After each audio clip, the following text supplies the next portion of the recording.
तो आज बात करते हैं किस्त 380 की, जो कि एक राजों और इंकशाफात का एक तूफान था। जी।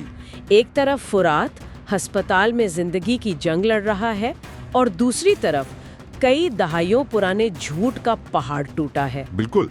और इस किस्त का जो मरकजी नुक्ता है ना, वो सिर्फ सच्चाई का सामने आना नहीं है। अच्छा। बल्कि ये है कि हर किरदार इस सच्चाई पर कैसे रद्द अमल देता है, मतलब अपने माजी और अपने फायदे के हिसाब से। सही। ये किस्त असल में झूठ की 3 सतहों को बेनकाब करती है। एक छोटा जाती झूठ, फिर एक जज्बाती फरेब और आखिर में वो तारीखी झूठ जिसने खानदान की बुनियादें हिला दी। चने फिर इसी तरतीब से बात करते हैं। जी। शुरुआत करते हैं हवेली के इस छोटे ड्रामे से, हारून, सलमा और यास्मीन के दरमियान जो कुछ हुआ। जी।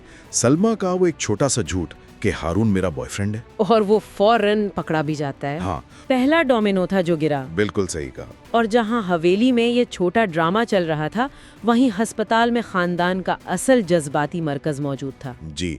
जहां बारान अपने भाई फुरात के पास बैठा था। वो मंजर जब वो अपने भाई से कहता है कि हमारे दरमियान नफरत के बीज बोए गए थे, वो वाकई बहुत बहुत जज्बाती था। देखिए, बारान का ये इतराफ सिर्फ एक जज्बाती लम्हा नहीं है, ये कहानी में एक पॉइंट ऑफ नो रिटर्न है। मतलब अब वापसी का कोई रास्ता नहीं। जी।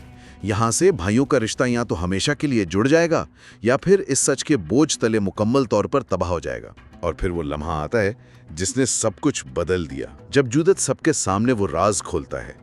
वो मंजर तो वाकई सांस रोक देने वाला था। जब वो चीख कर बताता है कि फुरात, जिसे आजादे साहिबा अपना मरा हुआ बेटा कहती थी, वो जिंदा है और कुदरत आपा का बेटा है। जी। ये वो जल्जला है जिसकी बुनियादें कई दहाइयों पहले आजादे साहिबा ने एक झूठ से रखी थी। और उनका एतराफ कि मैंने हसन की जान बचाने के लिए ये सब किया, वो उनके किरदार की पेचीदगी को जाहिर करता है।